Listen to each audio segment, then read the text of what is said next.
Hello बच्चों, chemistry page में आपका स्वागत है। आज कोऑर्डिनेशन कंपाउंड का लेक्चर नंबर 3 और इसमें हम लोग दो इंपॉर्टेंट टॉपिक पर डिस्कस करने वाले हैं। पहला है वीबीटी यानी वैलेंस बॉन्ड थ्योरी और दूसरा है बच्चों वार्नर्स थ्योरी। तो बच्चों आइए देखते हैं इनमें हमें किन पॉइंट पर ज्यादा ध्यान देना है और किस टाइप के क्वेश्चन इन कंसेप्ट से आते हैं। तो चलो बच्चों पहले शुरू करते हैं वैलेंस बॉन्ड थ्योरी। चलो तो पहले बात करते हैं प्रिंसिपल ऑफ वीबीटी। तो सबसे पहला पॉइंट है बच्चों कि जो लाइगेंड है वो मेटल एटम को अप्रोच करता है और मेटल एटम को इलेक्ट्रॉन पेयर देने की कोशिश करता है, और जब वो मेटल को इलेक्ट्रॉन पेयर देने की कोशिश करता है तो वहां पर जो है एक कोऑर्डिनेट बॉन्ड बनता है। तीसरा इंपॉर्टेंट पॉइंट है कि बच्चों कोऑर्डिनेट बॉन्ड बनाने के लिए या इलेक्ट्रॉन लेने के लिए उस मेटल एटम के पास required number of vacant orbital होने चाहिए जिनकी एनर्जी इक्वल होगी। एस, पी और डी है तो वो मिलके इस तरह से कुछ बनाएंगे कि सबके एनर्जी इक्वल हो जाए। चौथा पॉइंट क्या बोलता है कि बच्चों these orbital obtained by the hybridization of metal orbital to give sets of equal energy। Equal energy तभी पॉसिबल है जब सारे के सारे ऑर्बिटल आपस में कंबाइंड होके हाइब्रिडाइज ऑर्बिटल बना लेते हैं। देखिए पॉइंट नंबर 5 क्या बोलता है, कभी कभी जो मेटल एटम है वो अपने इलेक्ट्रॉन को पेयर अप कर लेता है, अनपेयर इलेक्ट्रॉन पेयर अप हो जाते हैं ताकि जो है उतने नंबर के ऑर्बिटल रिक्वायर्ड हो सके, उतने नंबर के ऑर्बिटल वो वैकेंट कर सके जितने लाइगेंड है। मान लीजिए अगर उसके पास 4 ऑर्बिटल खाली हैं लेकिन लाइगेंड 6 हैं तो बच्चों वो क्या करेगा, इलेक्ट्रॉन को पेयर अप करेगा और 6 ऑर्बिटल खाली बना देगा। अभी आगे आएगा, आप समझिए।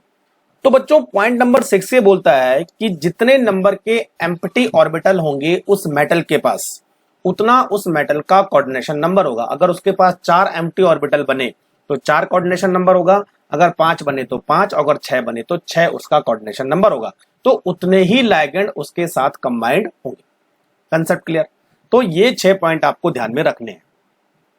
अब बात करते हैं बच्चों बहुत इंपॉर्टेंट चीज की हाइब्रिडाइजेशन और ज्योमेट्री, इन दोनों का क्या रिलेशन है। दिस इज हाइब्रिडाइजेशन और ज्योमेट्री, यानी जो उस कॉम्प्लेक्स कंपाउंड की ज्योमेट्री बनेगी और हाइब्रिडाइजेशन होगा, दोनों के बीच क्या रिलेशन है।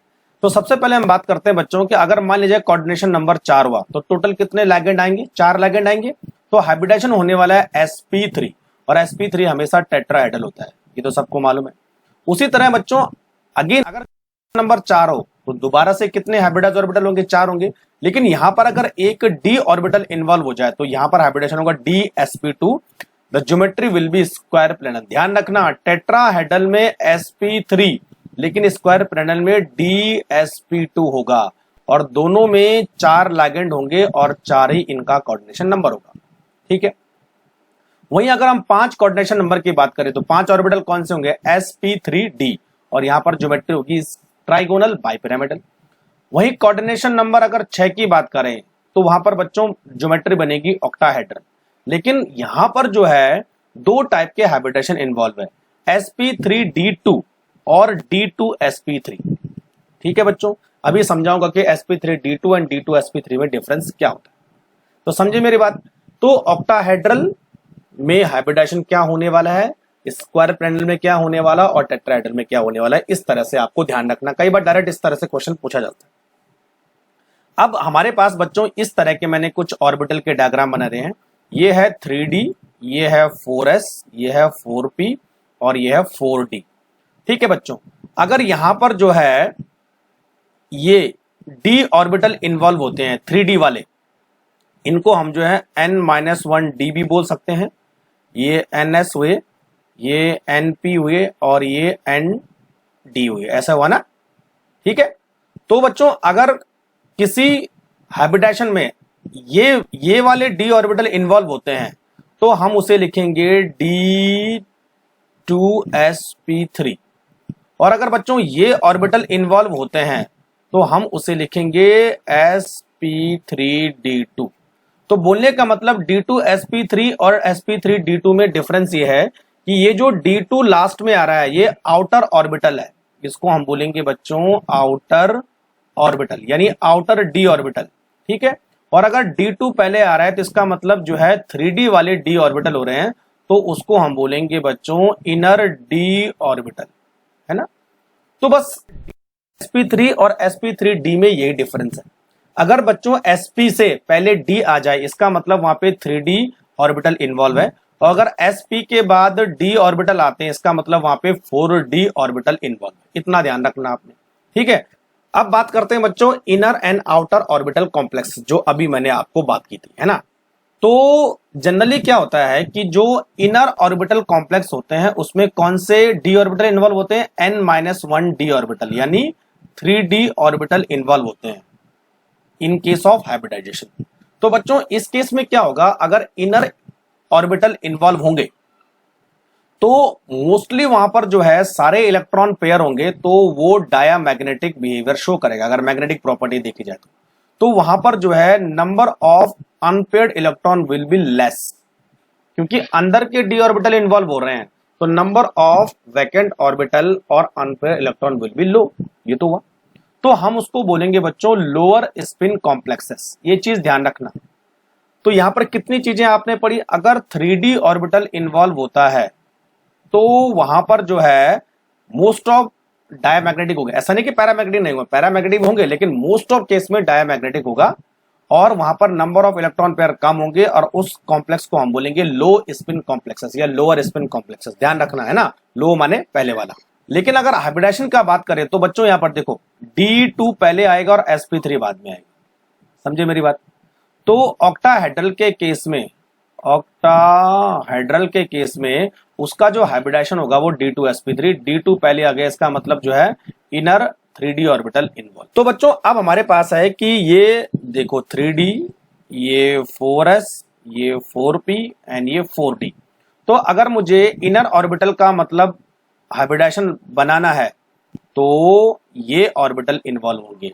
तो यहां पर D2sp3, तो this is low spin complexes, समझे मेरी बात।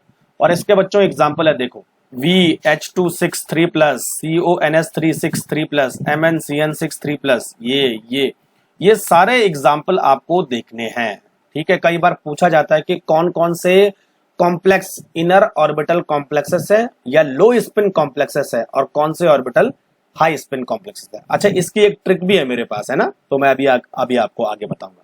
बस इतना ध्यान रखना, इनर कब होगा और आउटर कब होगा। अब बात करते हैं बच्चों आउटर ऑर्बिटल कॉम्प्लेक्सेस, या हम बात करते हैं n-1d। हाँ, n-1d हुआ, ठीक है, लेकिन ये आउटर हुआ। तो बच्चों अगर मान लिया जाए कि n-1d ऑर्बिटल इन्वॉल्व होता है तो उस केस में क्या होता है कि इलेक्ट्रॉन जो है मोस्टली पेयर्ड अप नहीं करते हैं, और जब बच्चों इलेक्ट्रॉन पेयर्ड अप नहीं करेंगे तो वहां पर पैरामैग्नेटिक होगा, तो वहां पर number of unpaired electron will be low, क्योंकि ये वाला ऑर्बिटल इन्वॉल्व हो रहा है, तो यहाँ के जितने ऑर्बिटल होंगे वहां पर मोस्ट ऑफ अनपेयर्ड इलेक्ट्रॉन होंगे, और उन कॉम्प्लेक्सेस को हम बोलेंगे हाई स्पिन कॉम्प्लेक्सेस, और वहां पर हाइब्रिडाइजेशन होने वाला है sp3d2, क्योंकि d2 का मतलब जो है आउटर d ऑर्बिटल इन्वॉल्वमेंट। तो सिंपल सी बात है, ये हमारे पास 3d है, ये 4s है, ये 4p है और ये 4d है। तो आउटर में बच्चों क्या होगा, ये s, ये 3p और ये d, तो sp3d2 यहां पर इन्वॉल्वमेंट है ना। d2 अगर बाद में है जिसका मतलब 4d ऑर्बिटल इन्वॉल्व हो रहे हैं, तो हाई स्पिन कॉम्प्लेक्सेस हम उनको बोलेंगे। और बच्चों वहां पर एग्जांपल है, देखो MnCl6, FeCl6, COFe6, NiH262 plus, NiCS3। तो अभी इसका मैं आपको एक ट्रिक बताता हूं कि कैसे आपको inner and outer orbital complexes का पता करना है। चलो अब बात करते हैं how to find inner and outer orbital complexes. तो चलो मैं आपको एक चीज बताता हूं, हमारे पास कुछ ऐसे लाइगेंड है, लाइगेंड्स जो बच्चों क्या करते हैं, हमेशा इलेक्ट्रॉन को पेयर अप करेंगे। क्या करते हैं, the ligands which always paired up of electron, यानी ये क्या करेंगे, अगर इलेक्ट्रॉन जो है अनपेयर होंगे तो उनको पेयर बना देंगे। ध्यान रखना इन लाइगेंड का, बस आपको ध्यान रखना है, और ये केवल 3 ही लाइगेंड है, एक है Cn-, दूसरा है CO, और तीसरा है बच्चों COO- यानी ऑक्सलेट। ये 3 आपको याद रखने हैं, ये हमेशा क्या करेंगे, इलेक्ट्रॉन को पेयर्ड अप कर देंगे, ये 3 लाइगेंड। और अगर बच्चों ये हमेशा ही अगर इलेक्ट्रॉन को पेयर्ड कर देंगे तो हमेशा इनका होगा लो स्पिन कॉम्प्लेक्सेस, लो स्पिन कॉम्प्लेक्सेस बनाएंगे मोस्ट ऑफ केस में। तो हाइब्रिडाइजेशन हमेशा बच्चों क्या होगा, D2sp3 यानी इनर डी ऑर्बिटल इन्वॉल्व होगा इसमें, क्योंकि इन्होंने बाकी इलेक्ट्रॉन को क्या करवा दिया, पेयर्ड करवा दिया। अब बच्चों दूसरे टाइप के लाइगेंड्स हमारे पास है, ये बहुत इंपॉर्टेंट है, याद रखना। जो बच्चों पेयर्ड नहीं करा सकते हैं, do not paired up of electron, तो ऐसे लाइगेंड्स है जो पेयर नहीं करवा पाएंगे। वो कौन है बच्चों, देखो वो है H2O, NH3, F minus, Cl minus, ये चार आपको याद रखने। तो मोस्टली जितने भी कॉम्प्लेक्सेस हैं उनमें 4 और 3 7 लाइगेंड यूज होते हैं। तो अगर आपको याद हो जाए कि कौन पेयर अप करवा पाएगा और कौन पेयर अप नहीं करवा पाएगा, तो आप बच्चों inner and outer orbital complexes का आसानी से पता लगा लोगे, इवन हाइब्रिडाइजेशन का भी पता लगा लोगे और मैग्नेटिक प्रॉपर्टी का भी पता लगा लोगे। ये बहुत इंपॉर्टेंट है। तो जब अगर ये पेयर अप नहीं करवा पाएंगे तो आउटर डी ऑर्बिटल इन्वॉल्व होते हैं, यहां पर हाइब्रिडाइजेशन होगा बच्चों हमेशा sp3d2। समझे मेरी बात, ठीक है। तीसरी चीज आपको यह देखनी है कि अगर मैग्नेटिक प्रॉपर्टी पता करनी है तो मैग्नेटिक प्रॉपर्टी कैसे पता करेंगे, number of unpaired electron, unpaired electron, ये तो पता करेंगे नंबर ऑफ अनपेयर्ड इलेक्ट्रॉन। जितने ज्यादा अनपेयर्ड इलेक्ट्रॉन ज्यादा होंगे उतना ज्यादा मैग्नेटिक मूवमेंट बढ़ेगा। तो बच्चों इसको एक फॉर्मूला से पता करते हैं, mu equal to under n+2, ये मालूम है, और n का मतलब होता है नंबर ऑफ अनपेयर्ड इलेक्ट्रॉन, ठीक है। तो आपको मालूम है अगर n की वैल्यू बढ़ेगी इसका मतलब है उसका मैग्नेटिक मूवमेंट भी बढ़ेगा, ठीक है। तो अब बच्चों हमारे पास है, सबसे पहले हम बात करते हैं formation of octahedral complexes. Number of ligand कितने होंगे बच्चों, 6, तो कोऑर्डिनेशन नंबर कितना होगा, 6। तो हाइब्रिडाइजेशन कितना हो सकता है, sp3d2 या D2sp3, दोनों टाइप के हाइब्रिडाइजेशन हो सकते हैं। ये आउटर ऑर्बिटल कॉम्प्लेक्सेस यानी हाई स्पिन कॉम्प्लेक्सेस, ये इनर ऑर्बिटल कॉम्प्लेक्सेस यानी लो स्पिन कॉम्प्लेक्सेस, ठीक है। मैग्नेटिक प्रॉपर्टी जो है डाया भी हो सकती है और पैरा भी हो सकती है, और इसके बाहर आने वाला है 3+, ठीक है। दूसरा है FeCN6 और इसके बाहर आने वाला है 4-। तो बहुत सारे ऐसे हमारे पास एग्जाम्पल है जो कि ऑक्टाहेड्रल कॉम्प्लेक्सेस बनाते हैं। अब मैं कुछ 2-3 एग्जाम्पल को आपको बताने वाला हूं। देखो सबसे पहले हम बात करते हैं बच्चों FeCN6 का 4-, ठीक है। कैसे पता करेंगे, कैसे बनेगा ये, तो हमारे पास Fe का एटॉमिक नंबर है 26 में 3d6 है ना, 3d6 एंड 4s2, तो 4s2 4 पे खा लिए। अब बच्चों FeCN6 में जो Fe का ऑक्सीडेशन नंबर है वो +2 है, तो जब ये +2 आयन बनाएगा तो कौन से 2 इलेक्ट्रॉन निकल जाएंगे, ये 2 निकल जाएंगे, ये बचा, तो 3d6 बचा, ठीक है। अब बच्चों यहां पर देखो लिगेंड कौन सा है, Cn लिगेंड है। जैसे मैंने आपको बोला था Cn जो है एक ऐसा लिगेंड है जो कि इलेक्ट्रॉन को पेयर अप करवा देता है। तो बच्चों यहां पर 4 जो सिंगल इलेक्ट्रॉन है ये पेयर अप हो जाएंगे, ऐसे देखो ये इधर गया और ये इधर गया, है ना, तो पेयर अप हो जाएंगे, 2 ऑर्बिटल हमारे पास खाली छूट गए। तो अब जो इन्वॉल्वमेंट होगा वो होगा D2sp3, ये सारे मिलेंगे और आपस में क्या करेंगे, हाइब्रिडाइज्ड ऑर्बिटल बना लेंगे। तो टोटल हाइब्रिडाइज्ड ऑर्बिटल कितने हुए बच्चों, 6 हुए। तो 6 लिगेंड वहां पर अपने इलेक्ट्रॉन को देंगे और एक 6 कोऑर्डिनेट बॉन्ड बना लेंगे, सिंपल सी बात है ना। लेकिन ध्यान क्या रखना आपने कि पेयर क्यों है, क्योंकि यहां पर जो है ऐसा लिगेंड था जिसने कि इलेक्ट्रॉन को पेयर अप करवा दिया। अगर इसकी जगह में बच्चों H2O होता तो वो कभी भी पेयर अप नहीं करवा पाता, ठीक है। अब बच्चों अगर मैं बोलूं कि इसका मैग्नेटिक प्रॉपर्टी क्या होगी, तो सारे इलेक्ट्रॉन पेयर्ड है तो इट विल बी डायामैग्नेटिक। दूसरा बच्चों हम बात करते हैं CrNH3 6, ठीक है। तो Cr का एटॉमिक नंबर है 24, ठीक है, 3d5 4s1। तो Cr का यहां पर ऑक्सीडेशन नंबर कितना हो रहा है, +3, क्योंकि न्यूट्रल लिगेंड है। तो +3 में 3 इलेक्ट्रॉन निकल गए, एक यहां से निकल गया और 2 यहां से निकल गए, तो ये बचा बच्चों अब 3d3 हुआ। अब बच्चों यहां पर देखिए कि NH3 किस टाइप का लिगेंड है। NH3 एक जो है ऐसा लिगेंड है जो इलेक्ट्रॉन को पेयर अप नहीं करवा पाता है।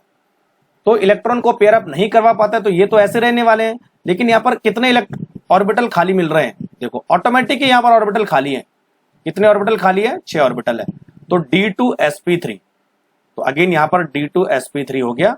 और अगर मैं इसकी मैग्नेटिक प्रॉपर्टी की बात करूं तो उसके बाद क्या होगा बच्चों, तो जो वैकेंट ऑर्बिटल है उसमें सारे के सारे क्या होंगे, लैगेंड आ गए, 6NH3, 6 ऑर्बिटल को इलेक्ट्रॉन पेयर देने वाले हैं और CrNH3 6+3 बन जाएगा। Clear concept. अगर मैं यहां पर बच्चों मैग्नेटिक प्रॉपर्टी की बात करूं तो मैग्नेटिक प्रॉपर्टी के लिए हमारे पास फॉर्मूला है म्यू इक्वल टू n+2। तो n की वैल्यू कितनी है बच्चों, यहां पर 3, n इक्वल टू 3, तो क्या हो जाएगा 3 + 2, तो √15 इसकी वैल्यू हो जाएगी। तो √15 में 3 पॉइंट समथिंग समथिंग समथिंग हमारे पास मैग्नेटिक प्रॉपर्टी हो जाएगी। जितने अनपेयर इलेक्ट्रॉन होते हैं बच्चों उतना प्लस पॉइंट में उसकी वैल्यू आ जाएगी। Clear concept.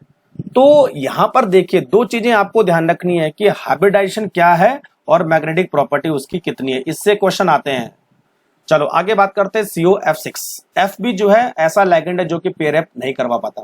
अगेन कोबाल्ट 27, ठीक है, 3D7 एंड 4s2। तो कोबाल्ट का यहां पर ऑक्सीडेशन नंबर कितना आ रहा है, +3, ठीक है, तो +3 में 2 यहां से निकल गए और 1 इधर से निकल गया, तो कितना बचा बच्चों, 3D6। अच्छा F इस समय कौन सा लिगेंड है जो पेयर अप नहीं करवा पा रहा है, तो ये सारे के सारे इलेक्ट्रॉन पेयर अप नहीं होंगे, ऐसे रहने वाले। देखो ये ऐसे रहे तो कौन से ऑर्बिटल इस समय इन्वॉल्व होंगे, ये वाले D2 ऑर्बिटल इन्वॉल्व हो जाएंगे, तो sp3d2 आउटर ऑर्बिटल इन्वॉल्व हो गए, क्योंकि यहां पर जगह थी नहीं, ये पेयर अप नहीं करवा पाया, तो यहां पर बच्चों हाइब्रिडाइजेशन होगा sp3d2। ध्यान रखना डिपेंड करता है कि उस आयन की ऑक्सीडेशन स्टेट में इलेक्ट्रॉनिक कॉन्फ़िगरेशन क्या था, लेकिन लिगेंड पेयर अप नहीं करवा पा रहा है। तो अब हमारे पास ये सारे के सारे 6F- यहां पर आ जाएंगे और हाइब्रिडाइजेशन होगा बच्चों sp3d2।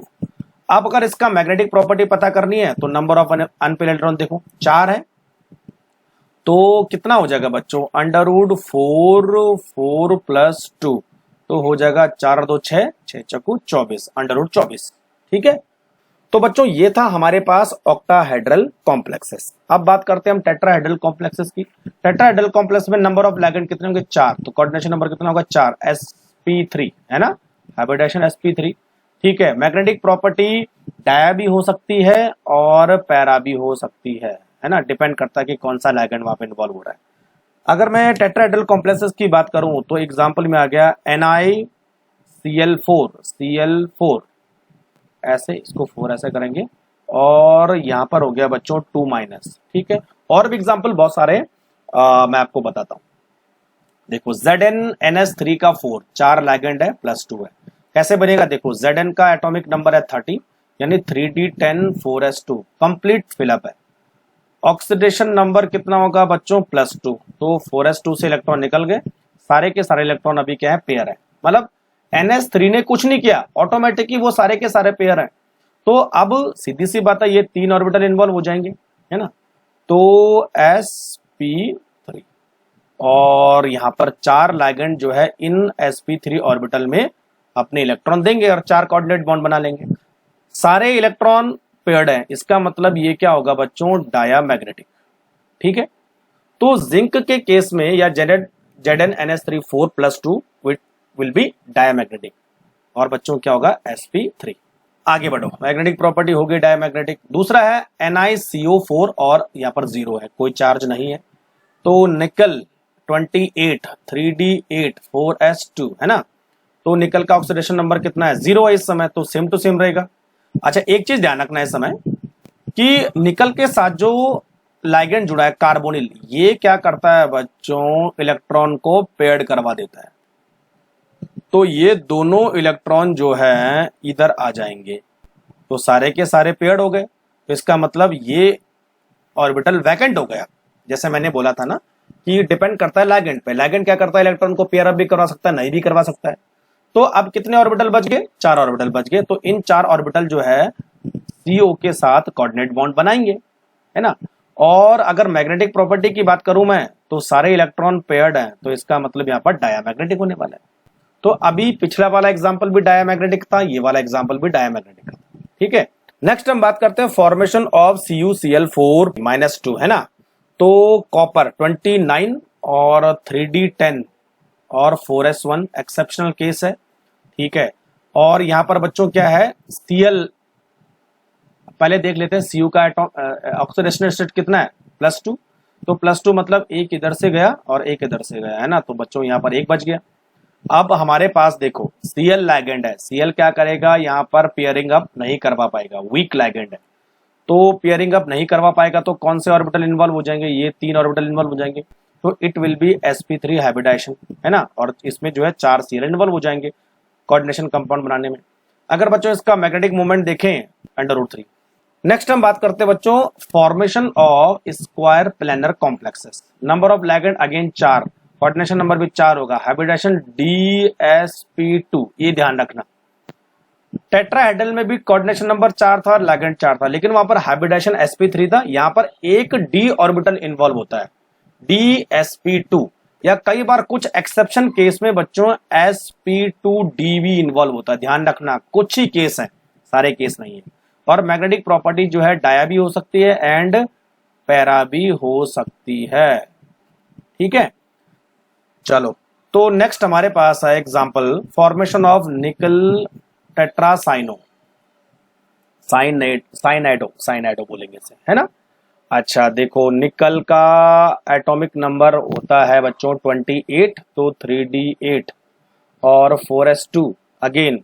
तो यहां पर निकल का ऑक्सीडेशन नंबर कितना है, +2, तो ये इलेक्ट्रॉन निकल जाएंगे यहां से, तो ये 2 बच्चे।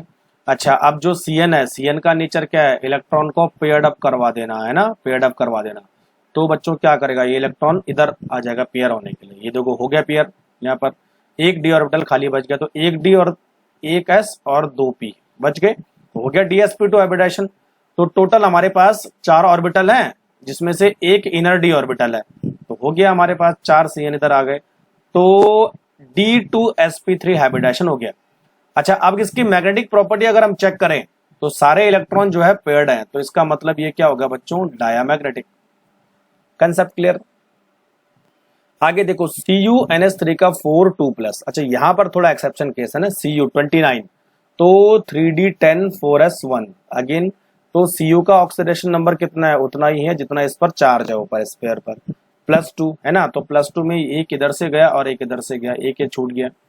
तो अब यहां पर बच्चों क्या होगा, देखो ये इलेक्ट्रॉन जो है इधर इसके p लास्ट वाले p में चला गया इधर, तो यहां पर एक d और एक s और 2 p आ गए, तो यानी DsP2 हाइब्रिडाइजेशन हो गए यहां पर स्क्वायर प्लेनर, ठीक है बच्चों।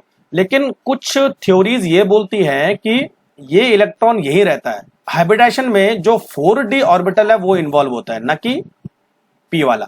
तो एक s 2p और एक d, यानी यहां पर जो हाइब्रिडाइजेशन है वो है sp2d। तो ये भी क्या है हमारे पास, स्क्वायर प्लेनर है। और बच्चों यहां पर एक अनपेयर्ड इलेक्ट्रॉन है, तो √3 इसका मैग्नेटिक मोमेंट हो जाएगा, ठीक है। तो ये वाला आपको देखना है कि बाद में जाके कुछ साइंटिस्ट ने बोला कि ये इस तरह का हाइब्रिडाइजेशन करता है, ठीक है बच्चों। नेक्स्ट बच्चों हमारे पास है formation of trigonal bipyramidal complex. Number of ligand कितने होंगे, 5, कोऑर्डिनेशन नंबर 5, हाइब्रिडाइजेशन DsP3 या फिर sp3d, ठीक है। मोस्ट ऑफ ये मिलता है आपको DsP3, है ना। मैग्नेटिक प्रॉपर्टी डाया भी हो सकती है और पैरा भी हो सकती है। फॉर्मेशन ऑफ FeCO5 और चार्ज 0 है, तो यहां पर Fe का ऑक्सीडेशन नंबर भी 0 होगा, ठीक है। तो बच्चों Fe को हम 26 यानी 3d6 4s2, और 3d6 में ऑक्सीडेशन नंबर 0 है, तो जो इलेक्ट्रॉनिक कॉन्फ़िगरेशन है वो एज सच रहने वाला है, ठीक है बच्चों। तो अब क्या होगा, देखिए ये जो CO है वो एक तरह का ऐसा लैगेंड है जो कि इलेक्ट्रॉन को पेयर्ड अप करवा लेता है। तो बच्चों क्या होगा कि ये 2 इलेक्ट्रॉन और ये 4 आपस में मिल जाएंगे, तो 1 2 और 3, ये तीनों के तीनों पेयर्ड हो जाएंगे। टोटल कितने हैं, 6 है ना, 2 3 4 5 6, तो 3 ऑर्बिटल पूरे पैक हो गए। तो ये इस तरह बन गया, देखो ये सारे इलेक्ट्रॉन क्या हो गए, पेयर्ड अप हो गए। तो एक d वैकेंट हो गया और एक s और 3 p, तो यहां पर बन गया DsP2 हाइब्रिडाइजेशन। तो बच्चों ये CO का कमाल है, CO ने क्या क्या सारे इलेक्ट्रॉन को पेयर्ड करवा दिया। तो अब मैग्नेटिक प्रॉपर्टी देखिए, तो अगेन ये भी डायमैग्नेटिक होगा क्योंकि सारे इलेक्ट्रॉन क्या है, पेयर्ड है। तो एक चीज तो आपको कंफर्म होगी बच्चों, अगर ऐसा लिगेंड इन्वॉल्व होता है जो इलेक्ट्रॉन को पेयर्ड करवा रहा है, इसका मतलब वो हमेशा डायमैग्नेटिक प्रॉपर्टी शो करेगा। लेकिन कुछ ऐसे लिगेंड है जो पेयर अप नहीं करवा पा रहे हैं, तो मोस्ट ऑफ केस में पैरामैग्नेटिक करेंगे, लेकिन कुछ केस में वो डायमैग्नेटिक शो करेगा। Concept clear? अब बात करते हैं how to find hybridization and magnetic property of some complexes. तो थोड़ा सा मैं आइडिया दूंगा आपको कि किस तरह से हाइब्रिडाइजेशन और मैग्नेटिक प्रॉपर्टी का आपको पता करना है। तो सपोज हमारे पास एक एग्जांपल है MnCN का 6 और बच्चों इसका है 3-। तो बच्चों अगर हम इसको देखें तो इसमें जो है 2 अनपेयर्ड इलेक्ट्रॉन है। तो 2 अनपेयर्ड इलेक्ट्रॉन है, क्यों? क्योंकि यहां पर Cn जो है एक पेयरिंग करने वाला लिगेंड है, तो केवल अनपेयर्ड इलेक्ट्रॉन कम हो गए। तो 2 अनपेयर्ड इलेक्ट्रॉन होने की वजह से ये क्या होगा, पैरामैग्नेटिक होगा। तो देखिए यहां पर हाइब्रिडाइजेशन क्या होने वाला है, D2sp3, क्योंकि ऑक्टाहेड्रल है और पेयर अप करवा दिया है, तो इसीलिए जो है D2 इन्वॉल्व होगा, इनर ऑर्बिटल कॉम्प्लेक्सेस। तो हम इसको इनर ऑर्बिटल कॉम्प्लेक्सेस बोलेंगे, हाइब्रिडाइजेशन होगा D2sp3। लेकिन सेम टू सेम इसी के जैसा MnCl6 और 3-। तो बच्चों यहां पर जो है 4 अनपेयर्ड इलेक्ट्रॉन हो गए। इसका जो हाइब्रिडाइजेशन होगा वो होगा sp3d2। ये देखो आउटर ऑर्बिटल चला गया, क्योंकि ये ऐसा लिगेंड है जो कि इलेक्ट्रॉन को पेयर अप नहीं करवा पा रहा है। कोई लिगेंड पेयर अप करवा रहा है तो वहां पर नंबर ऑफ अनपेयर्ड इलेक्ट्रॉन कम हो जाएंगे। दूसरा एग्जांपल मैं लेता हूं, देखो FeCN6 और 3-। ठीक है बच्चों, तो ये जो Cn है वो क्या है, ऐसा लिगेंड है जो कि इलेक्ट्रॉन को पेयर अप करवा दे रहा है। तो यहां पर केवल एक अनपेयर इलेक्ट्रॉन मिलेगा, अनपेयर इलेक्ट्रॉन है ना। और यहां पर जो हाइब्रिडाइजेशन होगा वो होगा बच्चों D2sp3। ठीक है, लेकिन अगर मैं दूसरा कॉम्प्लेक्स लूं बिल्कुल ऐसा, जिसमें कि FeF6 और 3-, तो यहां पर बच्चों नंबर ऑफ अनपेयर इलेक्ट्रॉन बढ़ जाएंगे, 5 अनपेयर इलेक्ट्रॉन आ जाएंगे यहां पर। ठीक है, और जो हाइब्रिडाइजेशन होगा वो sp3d2 होगा। तो कहने का मतलब यह है कि अगर ऐसा लिगेंड इन्वॉल्व होता है जो कि इलेक्ट्रॉन को पेयर अप नहीं करवा पा रहा है, तो वहां पर ये हाइब्रिडाइजेशन होगा, यानी आउटर डी ऑर्बिटल इन्वॉल्व होगा। और जो लिगेंड पेयर अप करवा रहा है वो पर इनर डी ऑर्बिटल इन्वॉल्व होता है, वहां पर नंबर ऑफ अनपेयर इलेक्ट्रॉन कम होंगे और यहां पर नंबर ऑफ अनपेयर इलेक्ट्रॉन ज्यादा होंगे। तो बस इस तरह से हाइब्रिडाइजेशन और मैग्नेटिक प्रॉपर्टी का आप पता कर सकते हैं। नेक्स्ट बच्चों हमारे पास है लिमिटेशंस ऑफ वीबीटी। पहला है मिसलीडिंग मैग्नेटिक बिहेवियर। कुछ कॉम्प्लेक्सेस में मैग्नेटिक बिहेवियर कोई अच्छे से एक्सप्लेन नहीं कर पाता है। दूसरा है कभी बच्चों कोई कॉम्प्लेक्स जो है सेम मेटल आयन का होता है, लेकिन वो एक पर्टिकुलर स्टेट में लो स्पिन है और दूसरी पर्टिकुलर स्टेट में हाई स्पिन है। ऐसा क्यों होता है ये भी एक्सप्लेन नहीं कर पाता है। कलर के बारे में कोई एक्सप्लेनेशन नहीं होता है। थर्मोडायनेमिक एंड काइनेटिक स्टेबिलिटी के बारे में कोई एक्सप्लेनेशन नहीं है। और बच्चों सबसे इंपॉर्टेंट चीज, ये वीक फील्ड लिगेंड और स्ट्रॉन्ग फील्ड लिगेंड क्या होता है इसके बारे में ये कोई इंफॉर्मेशन नहीं देता है। पेयरिंग क्यों हो रही है और पेयरिंग क्यों नहीं हो रही है, कोई लिगेंड पेयर करवा दे रहा है, कोई लिगेंड पेयर नहीं करवा पा रहा है, ये इसके बारे में कोई इंफॉर्मेशन नहीं देता है। तो ये कब आपको पता चलेगा, जब आप CFT पढ़ोगे। तो अब बात करते हैं बच्चों की VBT से किस तरह के क्वेश्चन आते हैं और आपको उनको कैसे सॉल्व करना है। तो VBT से मोस्टली 3 तरह के कंसेप्ट पूछे जाते हैं। एक तो बच्चों पूछा जाता है हाइब्रिडाइजेशन, दूसरा पूछा जाता है ज्योमेट्री और तीसरा पूछा जाता है मैग्नेटिक प्रॉपर्टी। ये चीज ध्यान रखना, 3 ही चीजें इससे आती है, geometry, magnetic property and hybridization. चलो पहला क्वेश्चन लेते हैं। The correct statement with respect to the complexes NiCO4 NiCN4 2-।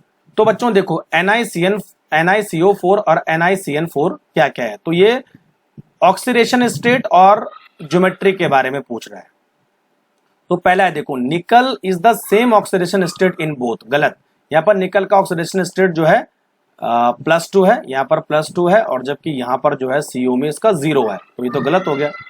Both have tetrahedral geometry, नहीं बच्चों दोनों की टेट्राहेड्रल ज्योमेट्री नहीं होती है। अगर आप इनको ध्यान से देखो, अभी आपने पढ़ा होगा, तो बच्चों जो निकल टेट्रा कार्बोनिल है वो जो है टेट्राहेड्रल होता है, यानी इसमें sp3 हाइब्रिडाइजेशन होता है और टेट्राहाइड्रल होता है। और अगर मैं ये वाला देखूं, है ना, साइनेडो वाला, तो ये होता है बच्चों स्क्वायर प्लेनर यानी DsP2, और ये होता है स्क्वायर प्लेनर। अगर आप इसको देखोगे तो बच्चों यहां पर आंसर हो जाएगा हमारा डी। ये टेट्राहेड्रल है, ये स्क्वायर प्लेनर ज्योमेट्री है। ठीक है, अभी मैंने आपको बता दिया था इनका एग्जांपल।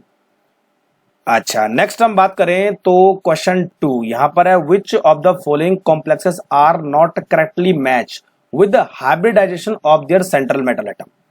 तो हाइब्रिडाइजेशन करेक्ट मैच नहीं कर रहा है। देखो, पहला है निकल टेट्रा कार्बोनिल sp3, ऊपर है निकल टेट्रा कार्बोनिल sp3, यस। देखो निकल टेट्रा sp3, बच्चों ये sp3 नहीं है, ये DsP2 है। ठीक है, स्क्वायर प्लेनर, तो ये गलत हो गया दूसरा वाला। COF6, तो देखो बच्चों यहां पर CO के साथ ऐसा लिगेंड जुड़ा है जो इलेक्ट्रॉन को पेयर अप नहीं करवा पाता, तो D2 तो पॉसिबल नहीं है, ये भी गलत है। और Fe में जो CN जुड़ा है वो ऐसा लिगेंड है जो कि पेयर अप करवा देता है, तो यहां पर D2 बाहर का नहीं होगा, D2 अंदर का होगा। तो ये और ये, यानी दूसरा तीसरा चौथा गलत है, दूसरा तीसरा चौथा, यानी ई वाला ऑप्शन एकदम करेक्ट है। समझ रहे मेरी बात? और अगर ज्यादा ही डिटेल आपको पढ़ना है तो आपको उनको बना लो, तो आराम से आपको समझ में आ जाएगा, जैसे मैंने आपको बताया था। तो बच्चों नेक्स्ट हमारे पास क्वेश्चन है, अमंग ये कंपाउंड और ये कंपाउंड, इनकी मैग्नेटिक प्रॉपर्टी पूछ रहा है कि डाया है, पैरा है, दोनों पैरा है, एक डाया है, इनकी मैग्नेटिक प्रॉपर्टी क्या है। तो बच्चों मैग्नेटिक प्रॉपर्टी हम पता करेंगे कि मेटल के साथ स्ट्रॉन्ग फील्ड लिगेंड, यानी ऐसा लिगेंड जुड़ा है जो पेयर अप करवा पा रहा है या कि नहीं करवा पा रहा है। देखो, तो मैंने आपको बोला था कि CnNCO ऐसे लिगेंड है जो इलेक्ट्रॉन को पेयर्ड करवा पा रहे हैं, जबकि Cl ऐसा लिगेंड है जो कि इलेक्ट्रॉन को पेयर्ड नहीं करवा पाते हैं। तो जब इलेक्ट्रॉन पेयर्ड नहीं होंगे तो बच्चों इलेक्ट्रॉन अनपेयर्ड रहेंगे, इसका मतलब ये हमेशा पैरा होगा, और ये इलेक्ट्रॉन को पेयर्ड अप करवा पा रहे हैं, ये हमेशा डाई होगा। तो पहले दो डाई, बात का पैरा, तो वाला आंसर है। तो इस तरह आप शॉर्टकट में इसको कर सकते हैं। एक और क्वेश्चन देख लेते हैं। ये पूछा है बच्चों हाइब्रिडाइजेशन और शेप और मैग्नेटिक मोमेंट K3CO का होल थ्राइस, है ना। तो सबसे पहले हम ये पता करते हैं कि इसका ऑक्सीडेशन नंबर कितना आ रहा है। तो CO कोबाल्ट और CO3 का 3 है, ठीक है बच्चों, तो इस पर होगा 3+। ये CO3 में 2 माइनस होते हैं, तो उधर जाके 6+ हो जाएंगे, यानी CO पर जो टोटल चार्ज होगा, यानी इसका ऑक्सीडेशन नंबर होगा 3+ होगा। ठीक है, और बच्चों यहाँ पर जो लिगेंड है वो CO3 जो है बाइडेंटेड लिगेंड है, इसका मतलब इसका कोऑर्डिनेशन नंबर कितना होने वाला है, 6। तो 6 के लिए D2sp3 होगा या sp3d2 होगा, सीधी सी बात है, दो ही पॉसिबल है।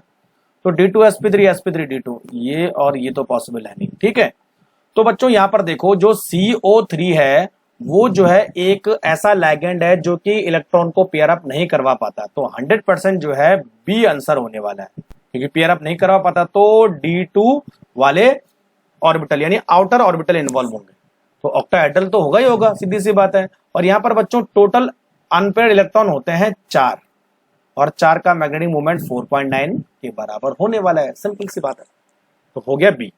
नेक्स्ट हमारे पास है the spin only magnetic moment, यानी सीधी सी बात है, ये मैग्नेटिक मोमेंट की बात कर रहा है, म्यू की बात कर रहा है। म्यू कितना होगा, तो म्यू डिपेंड करेगा कि नंबर ऑफ अनपेयर्ड इलेक्ट्रॉन कितने हैं।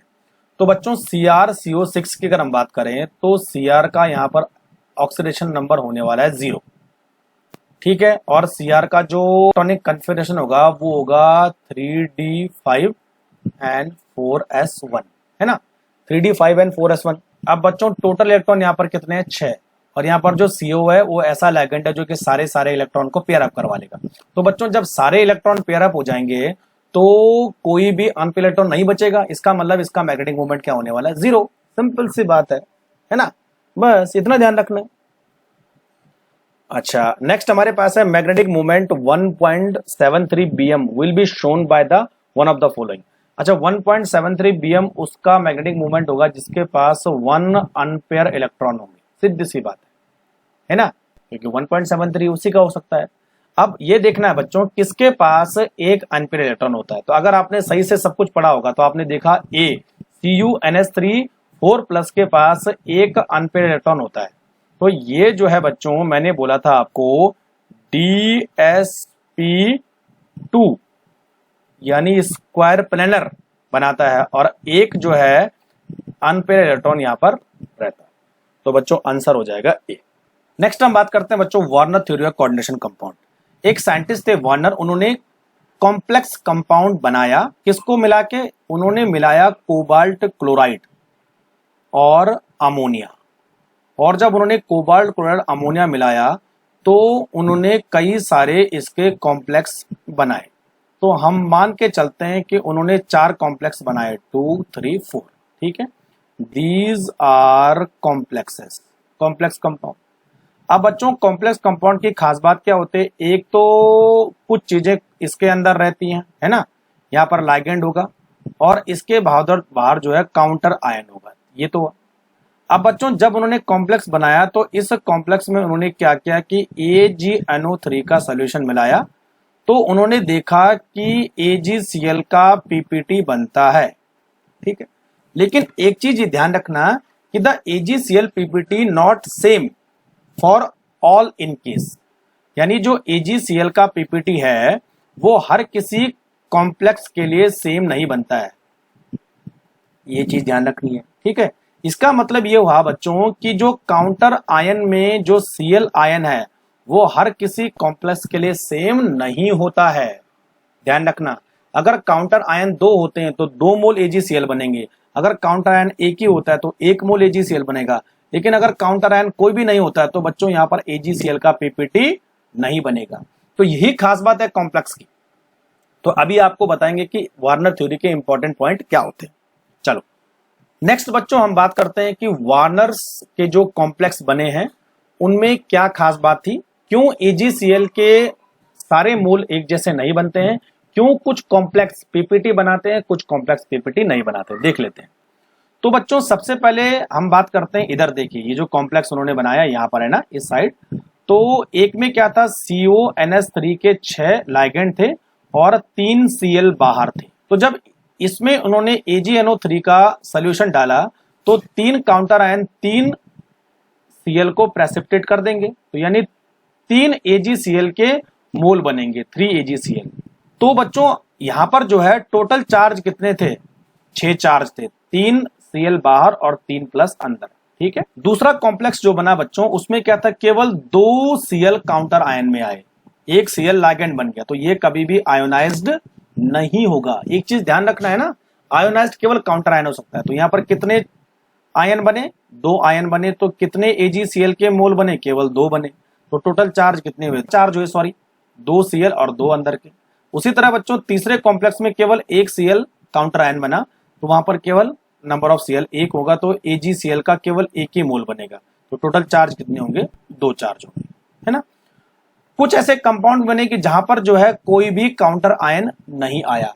और बच्चों अगर काउंटर आयन नहीं आया तो वहां पर चार्ज क्या होता है? 0 होता है। तो वहां पर जो है कोई भी PPT नहीं बनेगा। तो कंक्लूजन ये है कि केवल PPT तभी बनेगा जब नंबर ऑफ काउंटर आयन आएंगे, उतने मोल बनेंगे जिस हिसाब से नंबर ऑफ काउंटर आयन आते हैं। ठीक है बच्चों, अब वार्नर थ्योरी के क्या इंपॉर्टेंट कंसेप्ट है वो आप देख लीजिए। हर मेटल की 2 टाइप की वैलेंसी होती है, एक प्राइमरी वैलेंसी और दूसरी सेकेंडरी वैलेंसी। अगर मैं प्राइमरी वैलेंसी की बात करूं तो प्राइमरी वैलेंसी बच्चों आयोनाइजेबल वैलेंसी होती है, ध्यान रखना। तो इसका मतलब जो प्राइमरी वैलेंसी होती है वो मेटल के ऑक्सीडेशन स्टेट पर डिपेंड करती है। और बच्चों हमेशा जो प्राइमरी वैलेंसी होती है वो किस आयन से सेटिस्फाई होती है? नेगेटिव आयन से सेटिस्फाई होती है, ध्यान रखना, नेगेटिव आयन, जैसे Cl-। तो अगर मैं COCl3 की बात करूं तो देखो Cl3-, CuSO4 की बात करूं तो SO4-, AgNO3 की बात करूं तो NO3-। यानी Cu और Ag में जो प्राइमरी वैलेंसी है वो है 3-2-1। ये तो हुआ क्योंकि उतने नंबर ऑफ आयन इस तरह सेटिस्फाई हो रहे हैं। तो primary valency is a ionisable valency. दूसरी वैलेंसी होती है बच्चों secondary valency. Secondary valency non ionisable valency होती है और वो उस सेंट्रल मेटल के कोऑर्डिनेशन नंबर को रिप्रेजेंट करती है। जो सेकेंडरी वैलेंसी होती है या तो वो नेगेटिव आयन के थ्रू सेटिस्फाई होती है वहां पर न्यूट्रल मॉलिक्यूल होता है और उनको हम क्या बोलेंगे, लिगैंड बोलेंगे। सीधी सी बात है, कॉम्प्लेक्स में जो सेकेंडरी वैलेंसी होती है वो लिगैंड के थ्रू सेटिस्फाई होती है, ठीक है। और इसको हम क्या करेंगे, हमेशा स्क्वायर ब्रैकेट में पैक करेंगे, सीधी सी बात है। मेटल एटम है, उसकी जो सेकेंडरी वैलेंसी होती है वो कभी भी चेंज नहीं होती है, वो हमेशा फिक्स होती है। यानी मेटल का जो कोऑर्डिनेशन नंबर होता है कॉम्प्लेक्सेस में वो हमेशा फिक्स होता है, जबकि उसकी आयोनाइजेबल वैलेंसी चेंज हो सकती है। सेकेंडरी वैलेंसी होती है उसको हम क्या बोलेंगे, कोऑर्डिनेशन नंबर, तो वो फिक्स होता है। तो यहाँ पर कंक्लूजन क्या है, दो टाइप की वैलेंसी है, primary and secondary. Primary valency counter ion को रिप्रेजेंट करती है और सेकेंडरी वैलेंसी उसके लिगैंड को रिप्रेजेंट करती है। जो बच्चों मेटल एटम है कॉम्प्लेक्स में वो दो तरह की वैलेंसी को सेटिस्फाई करता है, primary as well as secondary, दोनों वैलेंसी सेटिस्फाई होती है। अगर मान लीजिए हमारे पास ये कॉम्प्लेक्स है तो यहां पर अगर हम प्राइमरी वैलेंसी देखें तो कौन सेटिस्फाई कर रहा है, Cl-, ये देखो ना काउंटर आयन। और जो सेकेंडरी वैलेंसी है वो कौन सेटिस्फाई कर रहा है, ये NH3 मॉलिक्यूल यानी लिगैंड। ये तो है ना, ये सेकेंडरी वैलेंसी, ये प्राइमरी वैलेंसी, ये तो बताया था अभी, ठीक है। इस केस में देखो, इस केस में जो प्राइमरी वैलेंसी है वो ये दो Cl आयन बैलेंस कर रहे हैं, जबकि सेकेंडरी वैलेंसी जो है दो चीजों के थ्रू बैलेंस हो रही है। देखो, इन मॉलिक्यूल के थ्रू और इस मॉलिक्यूल के थ्रू। इस समय Cl बच्चों एक लिगैंड बन गया है, हमेशा सेकेंडरी वैलेंसी को भी सेटिस्फाई करेगा। तो सेकेंडरी वैलेंसी या तो न्यूट्रल मॉलिक्यूल या आयन के थ्रू, लेकिन प्राइमरी वैलेंसी हमेशा आयन के थ्रू ही वैलेंस होगी। नेक्स्ट बच्चों हमारे पास है कि लिगैंड का ज्योमेट्री से क्या रिलेशन है। तो पहला पॉइंट ये है कि जितने भी लिगैंड है वो सेकेंडरी वैलेंसी को सेटिस्फाई करते हैं और बच्चों सेंट्रल मेटल एटम से इस तरह से जुड़े होते हैं कि वो अपना एक फिक्स पोजीशन पर रहते हैं। सीधी सी बात है कि जो ज्योमेट्री होती है वो तभी बनती है जब नंबर ऑफ लिगैंड या नंबर ऑफ अरेंजमेंट इस तरह से होते हैं कि उनका एक फिक्स डायरेक्शन होता है। तो जब वो फिक्स डायरेक्शन पर मेटल एटम से जुड़े होंगे तो एक ज्योमेट्री यहां पर बन जाएगी, ठीक है। तो इसका मतलब यह है कि जो सेकेंडरी वैलेंसी है वो डायरेक्शनल होती है और जो प्राइमरी वैलेंसी है वो नॉन डायरेक्शनल होती है। ये तो हुआ। सपोज इसकी मैं बात करूं CONH3 की, तो ये प्राइमरी वैलेंसी है, तो ये नॉन डायरेक्शनल है, जबकि ये 6 मॉलिक्यूल अमोनिया ये क्या करेंगे, इस तरह से प्रोजेक्ट करेंगे कि मॉलिक्यूल क्या एक ऑक्टाहेड्रल ज्योमेट्री बन जाएगी। क्योंकि आपको पता है 6 अगर लिगैंड किसी मेटल एटम को अप्रोच करते हैं तो उनका डायरेक्शन क्या होगा, आगे पीछे ऊपर नीचे बाएं दाएं। तो इस तरह के ज्योमेट्री को हम क्या बोलेंगे, ऑक्टाहेड्रल। बात खत्म। अब लास्ट बच्चों देखो कैसे है। अगर मैं CO की बात करूं तो CO में जो 6 NH3 है वो देखो इस तरह से जुड़े होंगे, है ना। तो ये आगे पीछे ऊपर नीचे और बाएं दाएं इस तरह होंगे और जो प्राइमरी वैलेंसी है वो इस तरह से कोऑर्डिनेट करेगी। तो यहां पर दो पॉइंट आपको रखना है कि जो डॉट लाइन है वो प्राइमरी वैलेंसी को इंडिकेट कर रहा है, जो सॉलिड लाइन है वो सेकेंडरी वैलेंसी को इंडिकेट कर रहा है, ठीक है बच्चों। अब क्या होगा, देखो दूसरे कॉम्प्लेक्सेस में एक Cl अंदर आ गया, तो देखो ये Cl सॉलिड लाइन पर आ गया और बाकी दोनों Cl जो है उससे इस तरह होगी, बाकी NH3 और Cl उसी तरह जुड़े हैं। तीसरे केस में क्या होगा, एक Cl और अंदर आ गया, तो एक Cl और 2 Cl इधर आ गए और बाकी ये Cl इधर आ गया। तो ये प्राइमरी वैलेंसी को शो कर रहा है, बाकी सारे सेकेंडरी वैलेंसी को। चौथे केस में 3 Cl अंदर आ गए, तो तीनों Cl इस तरह लग जाएंगे और 3 NH3 इस तरह लग जाएंगे, ठीक है। तो बोलने का मतलब ये है बच्चों कि प्राइमरी वैलेंसी है वो तो जो है नॉन डायरेक्शनल होती है, लेकिन वो भी इस तरह से वहां पर अटैच्ड होगी कि मिनिमम रिपल्शन हो। लेकिन जो सेकेंडरी वैलेंसी है वो बच्चों इस तरह से एक फिक्स पोजीशन पर अरेंज होती है कि मॉलिक्यूल की एक ज्योमेट्री बन जाती है। तो चलो आज के वीडियो में इतना ही। वीडियो पसंद आए तो लाइक और शेयर करना मत भूलिए। अगर आपको कोई चीज समझ में नहीं आती तो आप मुझे कमेंट करके लिख सकते हैं। Thank you very much.